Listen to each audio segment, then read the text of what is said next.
typically plays Blue Moon. Sleeved up Zoo this weekend, and he said it's been working out for him. Clearly a 5-1 record is a great start. Yeah. Lito Biala, a player from the Minneapolis area, outside of Magic, very involved in the local breakdancing community. In the national breakdancing community. Lito's the real deal. You should see this guy's moves.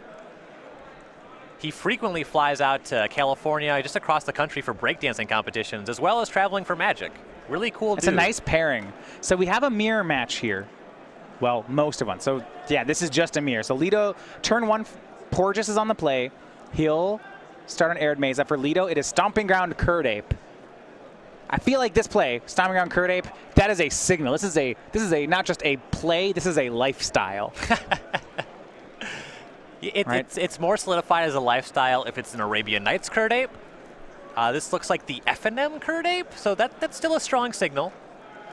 I like the Arnett. It's just a monkey.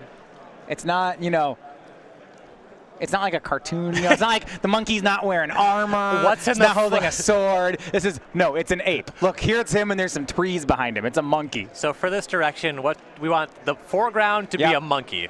Background, nature. Try to fit as much monkey so we don't need too much background, though. I love this card. Yeah, I know what this is. Porges, turn 2, and this is one of the cool parts about the deck. Burning Tree Emissary will make 2 mana, and this is the fun play. Reckless Bushwhacker, Surged.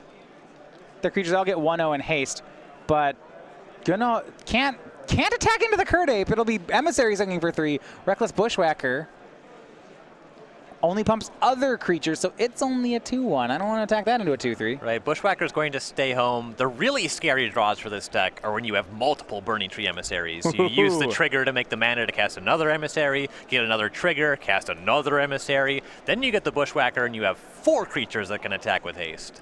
So Lito to 15. He will now shock for Sacred Foundry. So he's dealt himself 4 damage off his own lands, taken 3 from Porges, puts him to 13. Yeah, and he chose not to trade with the Emissary. He's saying, all right, my creatures are bigger than yours. I just have to stay alive. Yeah, I mean, without that trigger, next turn, the Curd Ape is a great blocker. Right. Goblin Guide, the play for Biala. Frequently in these Zoo mirrors, Goblin Guide is one of the weaker cards you can have. Yeah, it's just smaller than most things. A swing with both creatures, Porges will draw a mountain off the top.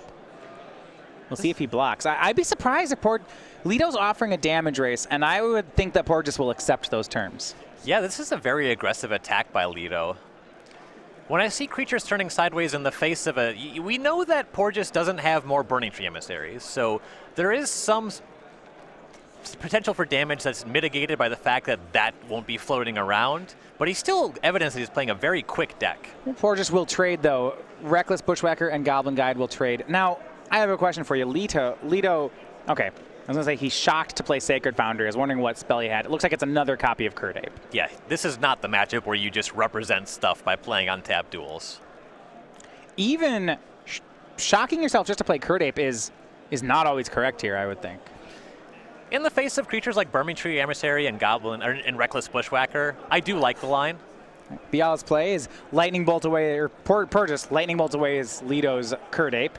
Emissary swings in, Lito down to 11. The follow-up, and this is the huge one in the mirror, is Tarmogoyf from Porges. Yeah, it's just bigger than everything. Creature land, instant. It's a 3/4. So I liked Lito's attack with the Goblin Guide in the previous turn. I think I would have hung the Curd Ape back. There's a lot of ways to just kill the untapped Curd Ape and connect with that Emissary, and the way that Lito's playing this game suggests to me that he has a bunch of Lightning Helixes. That's a great swing in this matchup. Now, I want to look at some of the cards in their decks here for a second. I don't believe that Lito has registered any Tarmogoyfs for today. Oh, wow. If that's true, it puts him I would think, at a big disadvantage in this matchup. Yeah, 100% it does. Tarmogoyf is just the biggest game in town. Curd Ape can get in front of Burning Tree Emissary, but then Tarmogoyf can just get in front of everything. You know, Lito has some cards that line up well against some of Porges' cards, but Tarmogoyf is just the king of combat in this matchup. Yeah, so what Lito has done instead is he's playing 4 Goblin Bushwhackers and 4 Reckless Bushwhackers, whereas Porges just has the Reckless Bushwhackers. So Porges has Goyfs, Lito has Goblin Bushwhackers. Now, Lito does have the answer to the Tarmogoyf. It is a copy of Path to Exile, which will take care of the Lurgoyf. Lito looks like he wants to continue the race. Yeah, when you have that many Bushwhackers in your deck, Maybe you're better at racing. yeah, just playing a long game of Magic is not something that you're very equipped to do. Decides that defense is the better option for now, so he'll hold the ape at home. He'll go back over to Porges. Experiment 1, Dryad Arbor, among his options in hand. Maybe Burning Tree Emissary hiding out alongside them. That 2/3 is so big, and Lito's had them since turn 1. Yeah, when he led on Curd Ape, I was going to say that Wild Nacatl is really the big find on turn 1, but if there's a bunch of 2/2s floating around, then 2/3s end up doing combat very favorably. So outside of that difference, the Goblin Bushwhackers for Lito and the Tarmogoyfs for Porges, they are on the same deck list. Yeah, bunch of Experiment 1s. So interestingly, with the Experiment 1s, and Porges having Tarmogoyf and Lito not having Tarmogoyf, that's another creature that can get out of hand relative to what Lito can do. We'll see. Looks like a judge question here for Charles.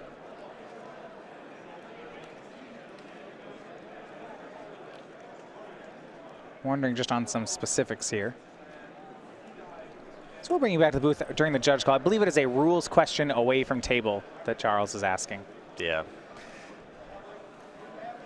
So you're just joining us. We're in round 7 coverage here of the Milwaukee Open here on the SCG Tour.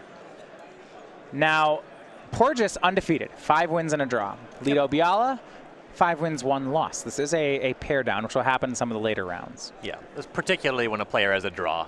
Yeah, there may not be someone else at his record. There's not a lot of draws in the room, and it's even rarer to have all of the wins and 1 draw. But this match, the winner should be a lock for day 2 of competition. Yep. As we discussed earlier, they're looking for more than that. Every win counts, but this is the one where you're a little less stressed out about the rest of the day. Yeah. You know, I've made it to day 2 anyway. You can't beat me out of the tournament. All right, so you'll get to fight more. Now, looking at the difference, I know I've been highlighting this difference. 8 Bushwhackers in Lito Biala's list. That seems like so much. Now, both these players have 1 copy of Devastating Summons to go next to it, which is kind of this real throwback to Zendikar block constructed, I suppose. But how do you feel about 8 copies of that card? That seems like a lot. So when this deck first started surfacing, that was the thing. 8 whack is what they called the deck, because you have... Because 8 rack, but this is 8 whack? Right, there's 8 Bushwhacker effects. And as things have progressed, I've seen more of the 4 copies, and I think that's a concession to the format just featuring more bigger, smaller more efficient creatures, you know, less on mana, smaller on mana cost, bigger on power and toughness ratio. So more Tarmogoyfs, more Abzans, more Juns. Yeah, the more Voice of Resurgence is on the other side of the board, the smaller your lifespan on Goblin Bushwhacker. Right. Yeah, there's just more stuff that's blocking you, so you just want to actually try to play some honest games of Magic with still having the potential to steal with the whackers.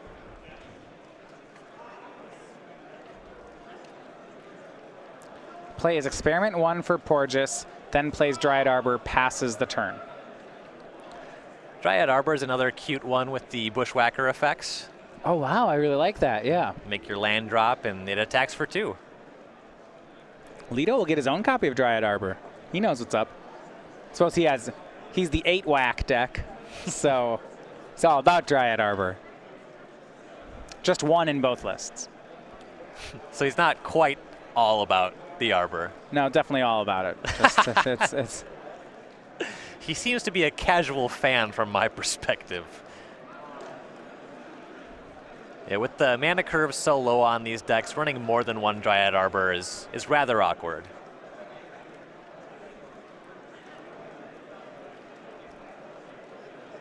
The second copy is usually only featured if Dryad Arbor is prominently your anti-Liliana of the Veil tech, so you can defend yourself against edicts. These decks, not particularly weak to that card. So Liliana? Yeah. Right. So Lito will play a 4th land and just pass back the turn.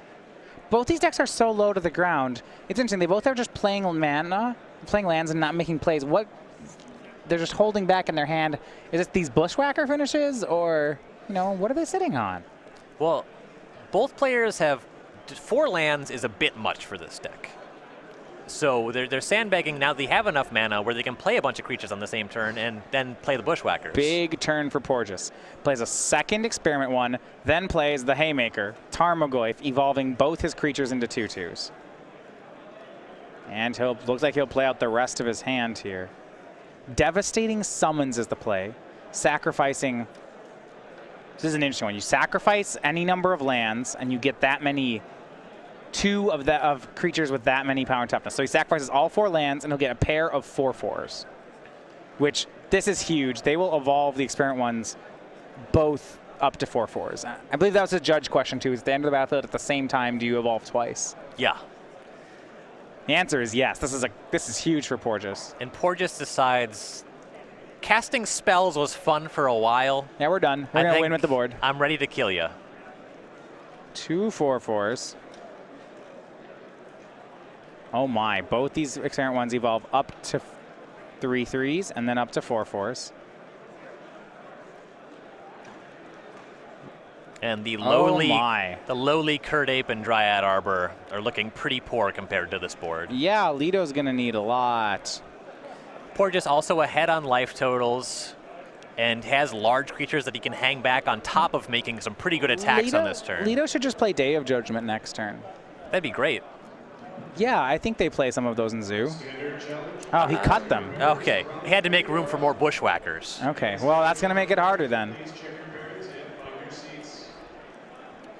You see the 4/4 Experiment 1 will attack. Lito may have some removal, but he needs about 6 Path to Exiles. I suppose 5. He can let the Burning Tree Emissary live.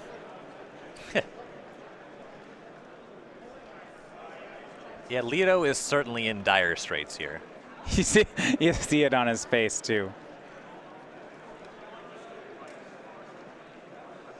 He knows. Looks like his hand has some number of Atarka's Command in it.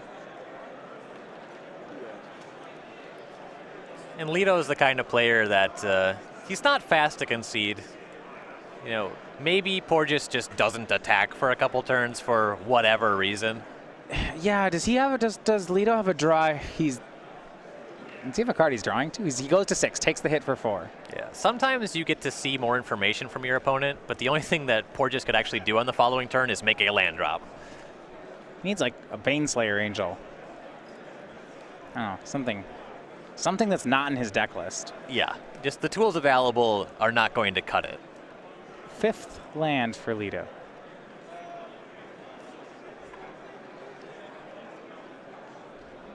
See, they're not going to cut it because they're Bushwhackers. So this is like a gardening reference? Or like No, I mean, they're Bushwhackers that aren't going to cut it. They're bad at their jobs. Oh, they're goblins. Goblins are bad at their jobs. That's true. I don't feel like that was a joke that I was making, but I'll take it. No, I think goblins are funny. They're bad at their jobs. That's great.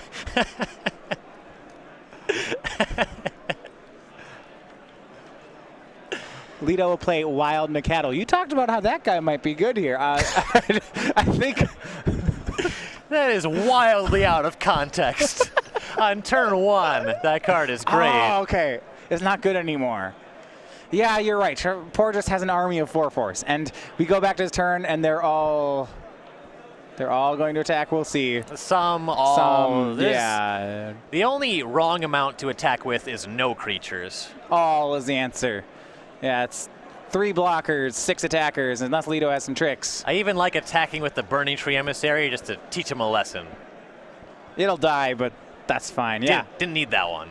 Game 1 over to Charles Porges, really on the back of Devastating Summons. Yeah, it's not often the case where sacrificing all your lands is just great, but in that particular game, it put that game out of reach for Lito. This creature is not only just huge and able to end the game on their own, but suddenly there's too many blockers for Lito to conceivably do anything about that. So we're going to look at the sideboards. This is actually where the matchup becomes interesting. We talked about how they have a 56 card share in the main deck.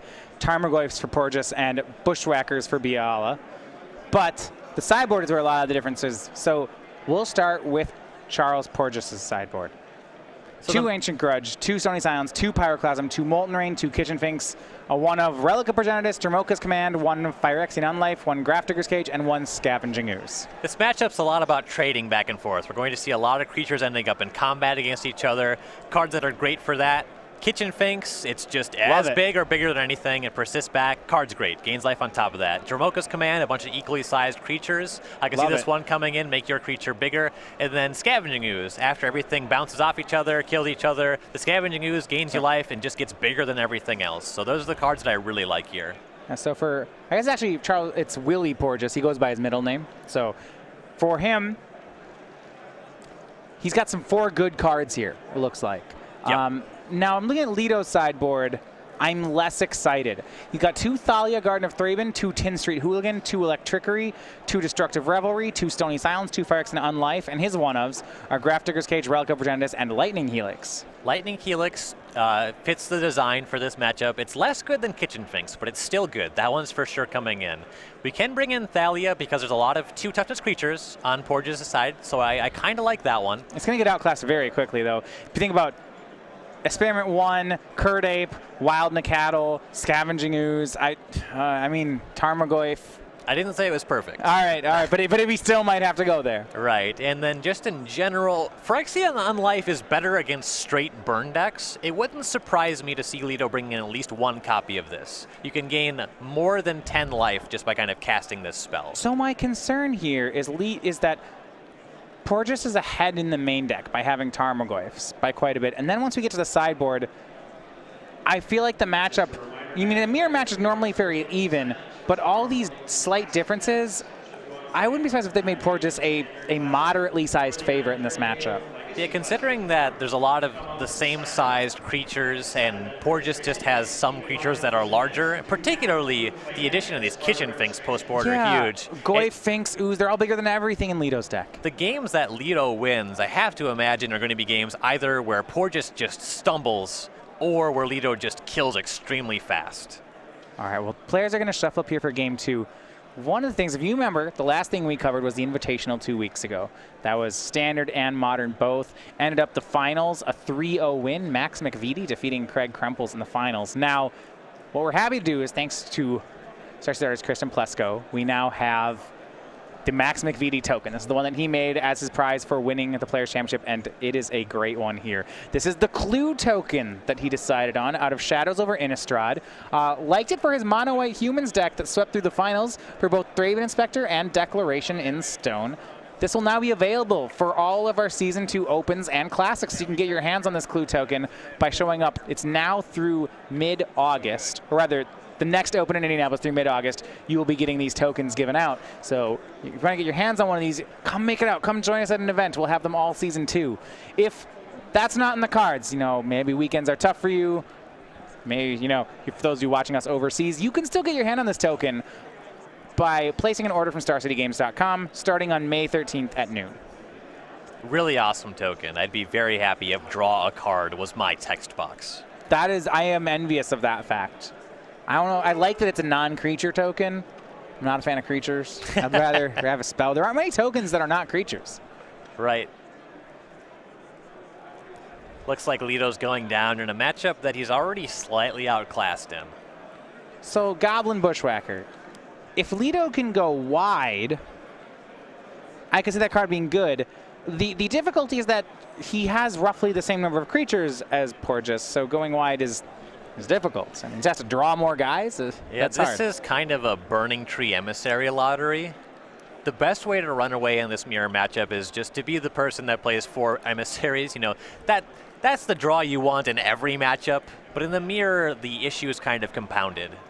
Because if everything's just trading back and forth, then whoever draws more spells, or just in Porges' case, even just slightly larger creatures, is going to win the matchup without having to think too much about it.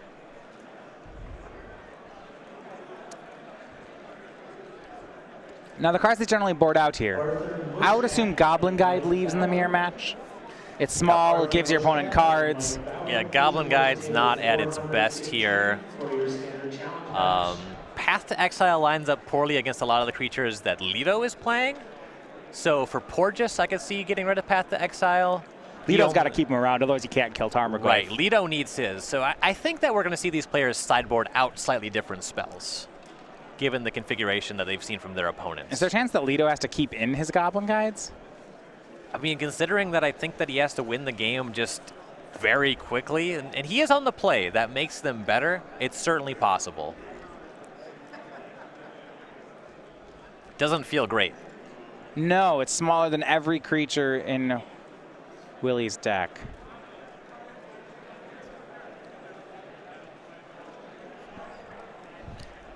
Lito's thinking about his scry right now. I believe I saw him reach for the top of his deck, so. Found a mulligan hand that we liked.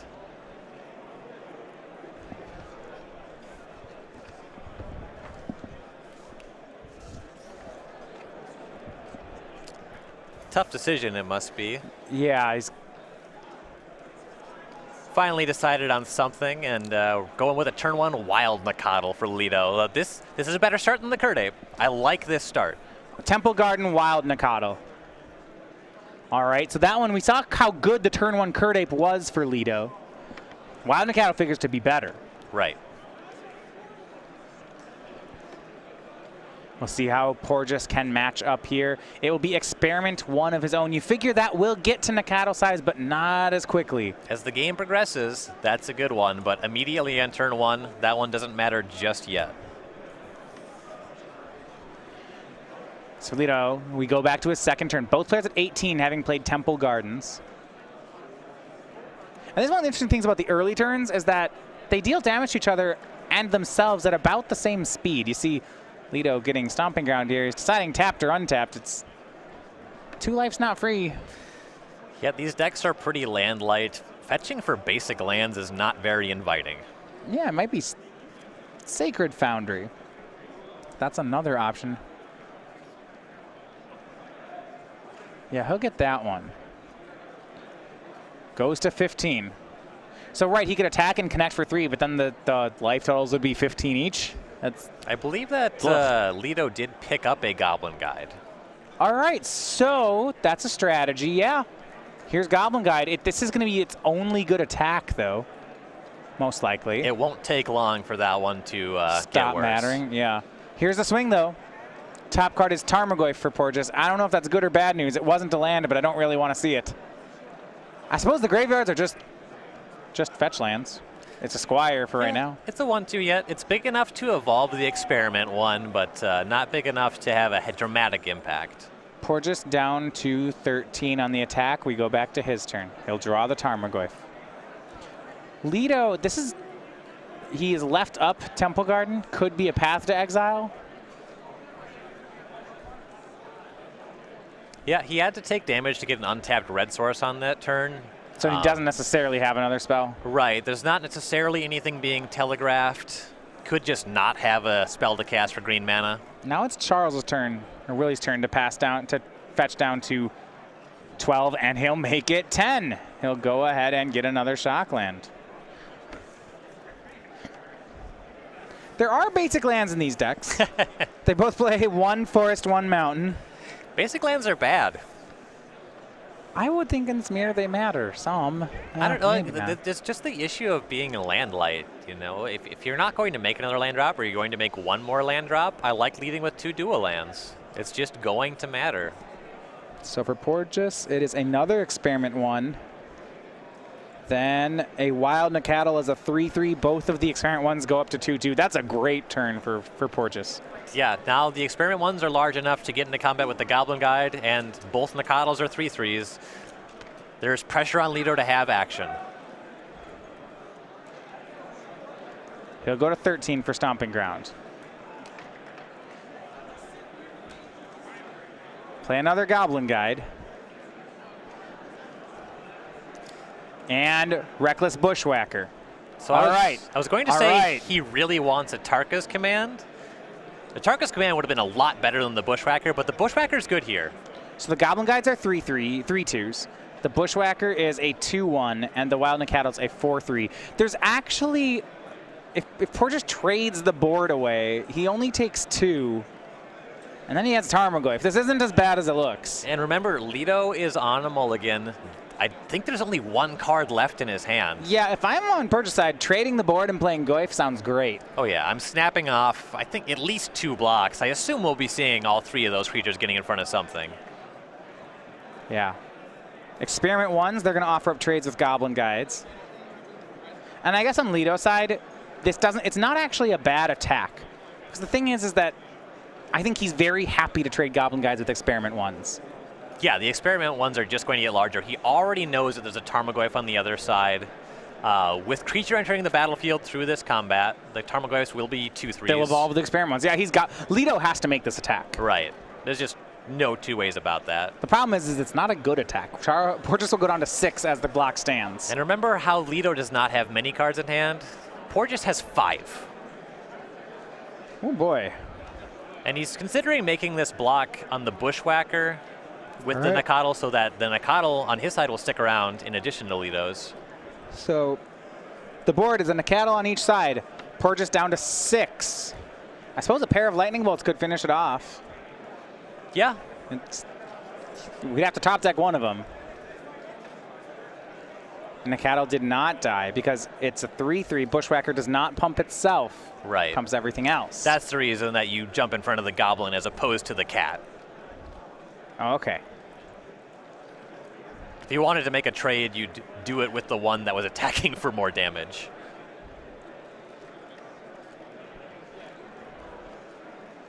Tarmogoyf for Porges. 2/3 Tarmogoyf at the moment.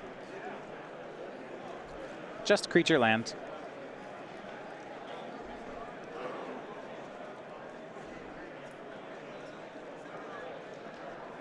Yeah, no good attacks here. I like hanging back with the Nakatl. Now Lito's going to have to go looking for burn. The deck plays Atarka's Command and Lightning Bolt. And given the casting of Bushwhacker last turn, I think it's safe to assume there's no Atarka's Command unless Lito drew it this turn. Giving that additional toughness would have completely changed the texture of last turn's combat. Lito's hand is, one card is a basic forest. Not sure on the other one just yet. Path to Exile, taking care of Tarmogoyf.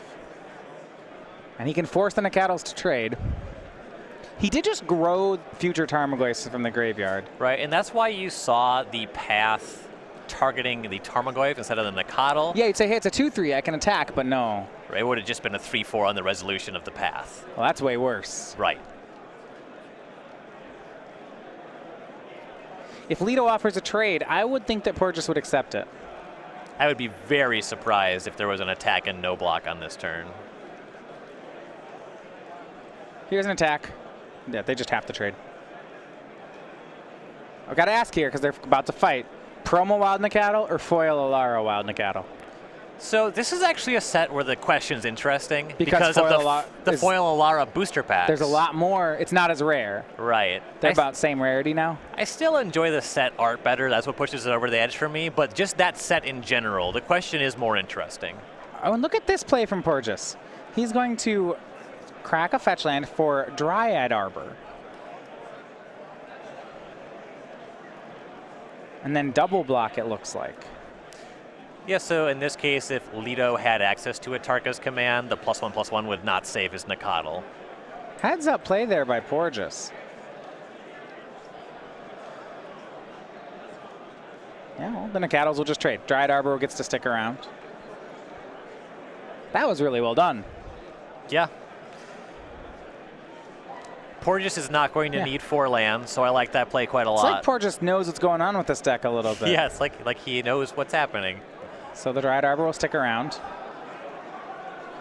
In the middle of the battlefield, just hanging out. That's what, it's a creature. That's right. It goes in front of the lands.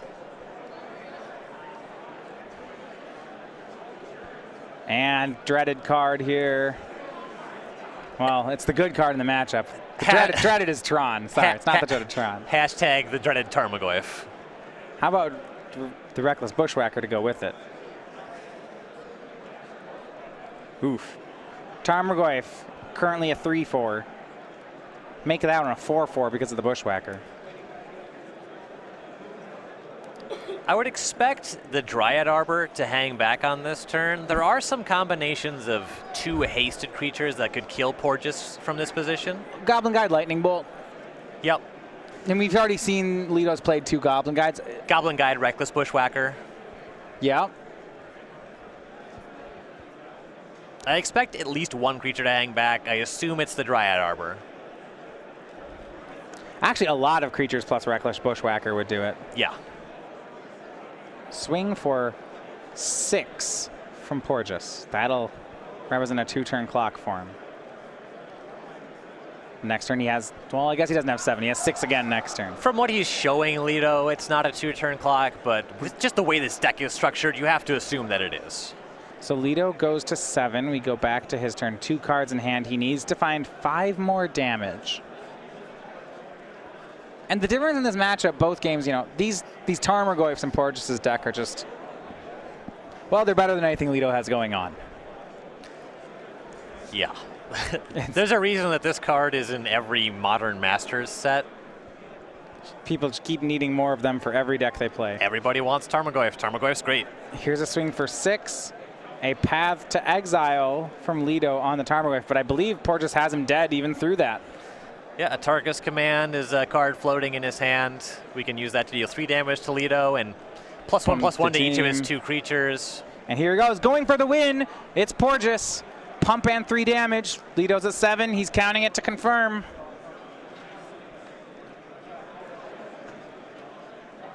And it's game and match for Charles Porges. A 2-0 win over Lito Biala. Yep, just the deck that's a little bit bigger in the mirror, generally that's a great way to break things open. Lito, ever the sportsman, offers Nux on the victory. Good job, bro. When I played him locally, that is how he ends all his games. Yeah. I like it. I like it. Really great guy. Falls to 5-2. Still very much live for day 2. Very good start for Lito, and Porges yet to pick up an actual loss. 6-0-1. Excellent start. Yeah, so 6-1, a lock for day 2 for Porges. Still undefeated. So big day for him and Zoo coming